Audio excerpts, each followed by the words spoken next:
What's going on, guys? Mimic here with another video, and in this video I'm going to be showing you guys the top 3 best places that you can farm early on so that you guys can level up your skills and max them out super quick, beating your competition every day of the week. This and more, let's jump in.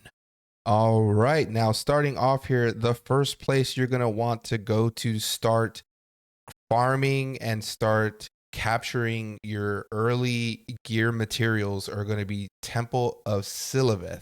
This is the first open world dungeon that unlocks to you early on in your career of Throne and Liberty. And it's going to open up somewhere between, I believe, level 20 and level 30. Now, I'm not going to go into a level guide in this video, but I will be making a separate level guide before global launch on October 1st. But if you're watching this right now, this is just about where to go so that you can farm the materials, the best 3 places in the game where you can farm materials so that you can go ahead and max your skills, because that's where all your damage gets. Its damage really is the level of the skill that it is. So your main priority is to level your skills. This is one of the places you're going to want to come. It's called Siliveth. You did see it there earlier on the map. If you need to check it out, just go back and rewatch. But you're going to want to come here with your friends. You can come solo if you'd like, but I recommend early on, especially early, because these mobs are somewhat difficult when you're not geared. You'll want to come with at least a 3 or 4 man, preferably a 6 man. Now, you can come here and just kite these mobs around, have your teammates go and hit other mobs and kind of bring them to the center of the room, and then you guys can mass AoE attack them so that you guys can be efficient and clear them. And as you can see, when you kill these mobs, you're going to be getting a lot of drops. You can see there I got an assassin's leather armor, which is great, and I did get a quality Marin there. And you are going to 100% gonna need these materials you see here, these Marin ores. You're gonna need them to craft your books for your skills. You can see there I also got rare parchment, which is an essential piece and material that you're going to need to craft your books that you're going to use to level all your skills. So early on, if you want to come here and start farming these materials and get in front of the pack, so to speak, you're going to want to come here and start clearing this dungeon. Now it is pretty gigantic. There's the first floor. You can go deeper into the dungeon. As you get deeper, there's harder mobs. I'm sure their loot tables are a little bit better as well, but early on, just come here, work with the front of it so you're not committed so all the way deep into the dungeon, and just kill these guys with your friends and farm the materials that you're going to need. Maybe spend 30 to an hour here and just go ahead and start stacking these materials that are going to pay dividends later. Also, FYI, this dungeon at night becomes PvP. So, if you're worried about getting ganked, it can happen. Pay attention to the night and day cycle. But that's tip 1. Best place early on is to come to here, Siliveth, and farm these guys so that you can get those early materials. Now, the second best farming spot to farm materials for your skills and your books that you're going to need to level your skills is this place here. It's called Silas Abyss. This is the second dungeon that is going to open for the server, and this is a little bit more hardcore of a dungeon. There's going to be some times here where you come here and there's a lot of PvP going on, especially at night. So if PvP is your thing, Silas is going to be popping off, at least early on. This is where a lot of the PvP happens. But again, if you come during the day, you're going to be okay. Just get out before it turns nighttime. Otherwise, there's going to be some smoke. So you'll want to come here. Again, you can come solo or you can come with a group of friends, and you'll want to clear these mobs here on the first level. These are probably the easier mobs. There's a lot of levels in Silas. I believe it's 6 levels. I'll show that in a little bit, but you'll want to run around and just start clearing these mobs. These mobs are going to drop even more materials than the first dungeon, and different drops that are a little bit more pricey when it comes to flipping them on the auction house. So this is a really, really good dungeon to come when you are mid game to late game. I would say somewhere between the 35 to 50, you can start coming to this dungeon and start wreaking havoc, killing the mobs. Now, if you stay on the first floor like me and just run down this long corridor, at the very end, you're going to have a boss that you can kill. Now, this boss is part of your codex, so eventually you guys will have to come here and kill him. At least that's the way it was in KR. And you can come into this room. There's a bunch of mobs that you can kill. little mini boss there, and then the main boss right there. You can see you can kill him pretty easily. Obviously, when you're more geared, it's easier, but early on, he's challenging.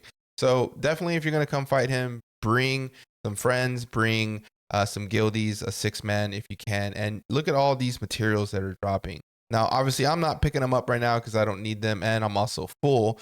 But you can see if you were here, there'd be a lot of materials that you can use. You're going to get a lot of Marin ores. You're going to get a lot of parchments. You're going to need both of those materials to craft your skills. So come here.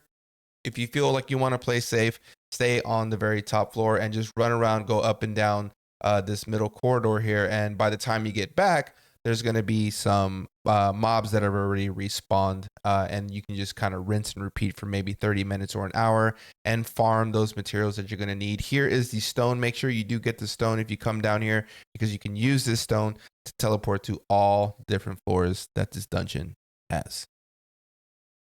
Now, the third and best place that you can farm in Throne and Liberty, at least in the tier 1 section of the game, is going to be Shadow Crypt. It is the end game dungeon where you can come and get the best materials and the end game materials that you're going to need to level all your skills once you're level 50. You're going to want to come here and you're going to want to level your skills by farming these mobs and getting all the materials that they drop. Now, these mobs also carry very, very high loot table drops as well. So some of the gear that you'll get just by farming here, you can actually sell on the auction house and make a pretty good penny on it, because there are some good pieces on here.